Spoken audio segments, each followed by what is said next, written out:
What about top three? Jay-Z, Kendrick, Nas, top three. No. Still good artists, but not of all time, no. Who should be number one? I don't know. I don't know who would be the number one artist. To me, how do you not look at the number one selling artist? If you're in business, then you have to look at the number one selling artist. I'm thinking about M when I'm saying it. Because M sold like 90 million records. You had Puff Daddy. At that time, Puff Daddy had beef with Drake. Drake still came to the show, and Jay-Z had to break up the fight backstage. When it comes to rappers getting checked by Diddy, the stories are legendary. Whether it's a heated confrontation or a public call-out, Sean Diddy Combs has never been afraid to put people in their place. As one of hip-hop's biggest moguls, Diddy has clashed with some of the industry's biggest names, from throwing hands with Drake to being at the center of beef with Tupac. You know what Drake, Kendrick Lamar, and J. Cole all have in common?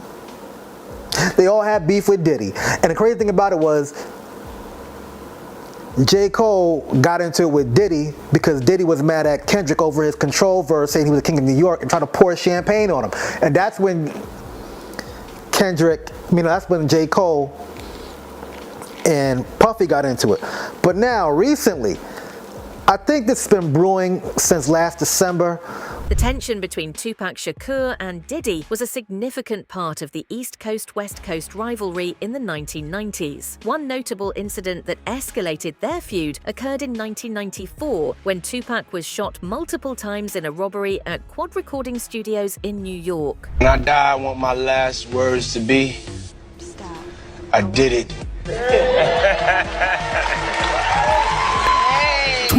In response, Tupac released several diss tracks, most famously Hit 'Em Up, where he directly called out Diddy and Biggie, accusing them of betrayal. Man, he's gone, baby. You the man, you the man. Champagne, caviar, dreams from now on, baby. Plats, baby, straight plats, homie. Baby, baby. That's right. We own and cracking from now on, man. You know what I'm saying? Pop, you alive? I mean, you safe? Man, I'm so happy you're free. Yeah? Happy to see me. Wasn't y'all talking when I got in here? Finish. No, that can wait. What's important is... This track intensified the rivalry, with Tupac claiming dominance over the East Coast rappers and challenging their credibility. Ain't you gonna get that? Yeah. Yeah, baby. I'll be there in 1 minute. Who's that, Biggie? Oh, that's just fate. She's always checking up on me. It's a lying piece of shit. Pop, please don't kill me. It was Buff's idea. No, man. I'm just a rapper, man. Please don't take me out the game. After the tragic death of Tupac, accusations suggested that Diddy was involved in Tupac Shakur's execution stem from conspiracy theories linked to the East Coast-West Coast feud. This is why people believe that Diddy is responsible for Tupac's murder. This week, 50 Cent posted a photo on Instagram of Tupac and Suge Knight in the BMW that was shot up in 1996, with the caption reading, "Damn, so Pac got lined by Brother Love. LOL, time to lawyer up, shit might get sticky." Now, it's unclear why 50 Cent posted this, but it's reignited the long-standing rumor that Diddy was involved in Tupac's murder. The rumors stem from comments made during a 2008 police confession by Dwayne Keefe D. Davis, who is now in custody and charged with Tupac's murder. And Davis told detectives that he and Diddy allegedly discussed a $1 million deal to kill both Tupac and Suge Knight after they started beefing with Diddy's Bad Boy Records. Davis alleged his nephew, Orlando Anderson, shot Tupac in Las Vegas in 1996. However, Diddy has consistently denied these claims, and no formal charges were ever brought against him. Tupac's murder remains unsolved, but the rumors continue to spark debate. The Tupac article had me pissed off, you know what I'm saying? And the rumors that's spreading is on some tip like we set them up, you know what I'm saying? And that's crazy. It's just ridiculous, you know what I'm saying? But then I also understand that if you was to get shot 5 times, mine is just completely spinning, you know what I'm saying? You're real confused about your situation. So it'll cause you to say things that you really don't mean. Next on the list of rappers checked by Diddy is none other than the hip-hop icon Drake. The tension between Drake and Diddy reportedly began in 2014 over the beat for Drake's song 0 to 100 The Catch Up. The beat, produced by Boy Wonder, was initially given to Diddy, but he did not use it promptly. Puff can't hear a hit? That's kind of crazy, Fifth. he still hear things from back then, that time. You play it for him right now, and it's hot. You can't bite. Now, you know, historically, we've heard about you putting hands on people throughout the years. Like, what made you put hands on Drake? This is why he fighting Drake. When you hit Drake, because he used the beat that he didn't actually use. 0 to 100. Fuck being on some chill shit. We go 0 to 100. I did not put hands on Drake. Oh. And I do not want any problems with Drake. Drake then used the beat to create a hit song, which led to a dispute between the two artists. Diddy accused Drake of taking the beat without permission, which escalated into a physical altercation at a nightclub in Miami. Drake is, right now, that's all I got. That's all I have to say. He's putting in his work. I didn't do nothing to Drake. Drake is my friend. I mean, you sent Drake the song for him to get on it for you? No, for him to ghostwrite for me. Drake saved us from a whack record. That I would not want to hit Diddy on 0 to 100. I don't either. I don't want to hit Diddy on nothing. And we were in All-Star Weekend in New Orleans. Right? I ran into him again. Oh, what's up, man? You know, can we take a picture? He's like, yeah. And he's acting a little cool towards me, and whatever. And I meet Chubbs, right? And I'm like, oh, what's up? You know, Vlad. I'm like, okay, what's up? I'm like, oh, you know, he's like, oh yeah, I manage Drake's DJ. I'm like, oh, you know, let's exchange numbers, whatever. You know, maybe do an interview. Okay, cool. 15 minutes later, we're all on stage together, right? Diddy's there as well. Competitive nature of the music industry, where teaming and opportunity can lead to significant conflicts. And Chubbs walks up to me, and he was like, yo, man, what's up with that shit you talk about my man Drake? And he's like kind of in my face a little bit, right? Because that's just, the nigga talked to me like, yo, that's Vlad, he talk mad shit. Exactly. You talk too much shit. Somebody put him on. You know, Chubbs probably didn't know who he was. Exactly, right? Yo, Vlad talk mad shit. Yeah. So I'm like, I've never said anything about Drake. I say, you know, I've had guests that have said, he's like, you know, like who? I said, well, like Charlemagne. He's like, well, that's on you too.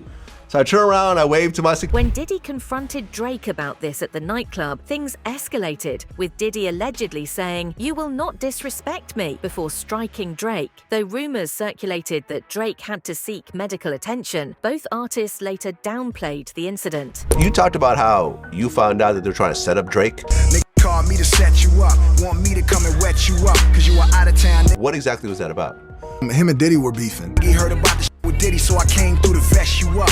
There were like calls, you know, going around LA, and it was like, you know, Drake here, Drake there, who will run up on him. I'm not saying it, you know, it didn't come from Diddy directly, but LA get tricky. So I hit him. I told him like, yo, this is what it is, but I got you. In 2013, an incident involving Diddy and Kendrick Lamar at an MTV VMAs after party became a notable moment in hip-hop history. The altercation reportedly took place at New York City's Dream Hotel, where tensions flared due to Kendrick Lamar's controversial verse in the song Control, in which he proclaimed himself the King of New York. Kendrick's verse on Control was so lethal that it made J. Cole and Diddy throw hands. Every year, Kendrick's Control verse stirs up some sort of beef, but one time it actually led to a fight between two rappers. At the VMAs after party, Kendrick and Cole were talking about the verse and how it was all just friendly competition. But Diddy had a big problem with Kendrick calling himself the King of New York, especially being from Compton. Diddy, clearly upset and drunk, confronted Kendrick while Cole watched him. When Diddy started disrespecting Kendrick, Cole stepped in and told him to chill, which only made Diddy angry. Appers checked by Diddy, we cannot forget Kendrick Lamar and J. Cole. Diddy, allegedly intoxicated, confronted Kendrick Lamar, intending to pour a drink over him. The situation escalated when J. Cole intervened to defend Kendrick, leading to a physical altercation between Diddy and J. Cole. Although the parties involved initially denied the incident, it was later confirmed by various sources, including 50 Cent. Even threatened Cole with the Ciroc bottle. Now things started to escalate quickly, and a fight broke up between Cole and Diddy. Come on, there's like celebrities everywhere. Now Jay-Z's bodyguard saw that there was a fight and thought that Cole was fighting Jay-Z, making the scene even worse. Now eventually the fight was broken up and everybody went back to party. J. Cole and Diddy squashed the beef and even worked on a song together called Let Go My Hand. Diddy, allegedly upset by Kendrick's claim of being the King of New York, confronted him, which led to J. Cole stepping in to defend Kendrick. This intervention supposedly escalated into a physical confrontation between Diddy.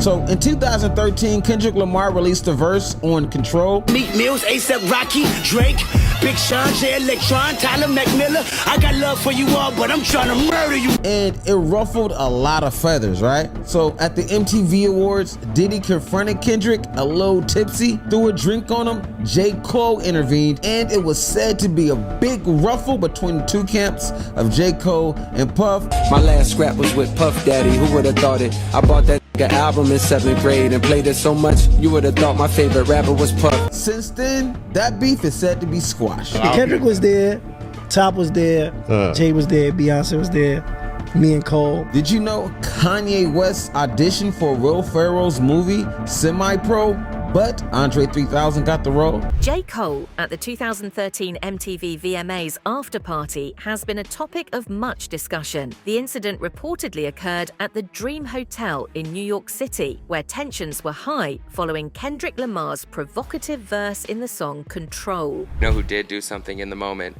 which we have to mention is crazy irony now, but J. Cole slapped Diddy, allegedly, in defense of Kendrick Lamar West at Coast. a party, which is hilarious considering all of the things that have to do with Kendrick and Cole and Diddy in this moment. But shout out to Cole. He did, there's a tweet that's going viral. He was the only person to stand up to Diddy in the moment. And you know what? Diddy probably disrupted that man's peace.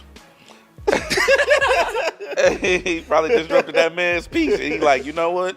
Not today. The rivalry between Diddy and Suge Knight was a central element of the infamous East Coast-West Coast hip-hop feud during the 1990s. The tension between Diddy and Suge Knight was publicly evident at the 1995 Source Awards, where Suge Knight took a direct shot at Diddy by criticizing producers who appeared in their artists' music videos and records. Seen a car full of girls, ain't no need to tweak. All of you search know what's up with 213.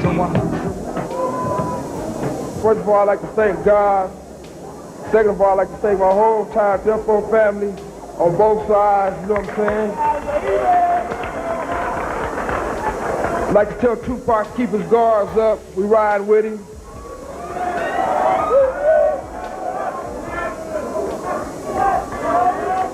And one other thing I'd like to say, any artist out there want to be an artist and want to stay a star, and don't want to have to worry about the executive producer trying to be all in the video, all on the record, dancing. Come to Death Row.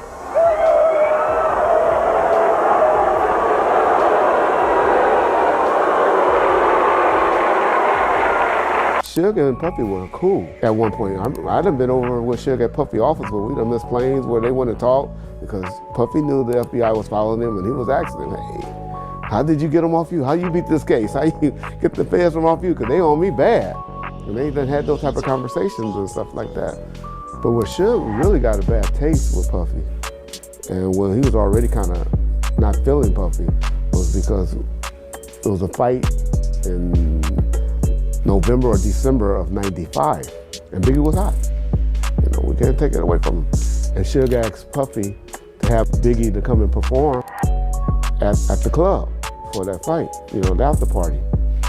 And I think Puffy demanded something like the door, where Suge just thought he should have just got a fee.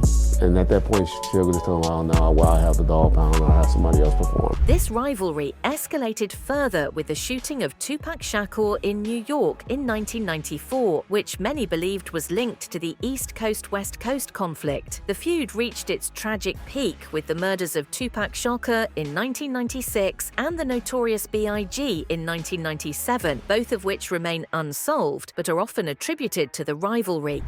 Is Diddy at a level of being untouchable where he's protected, or is Diddy a target that they'll eventually put all the blame on him and make sure they get away with it free?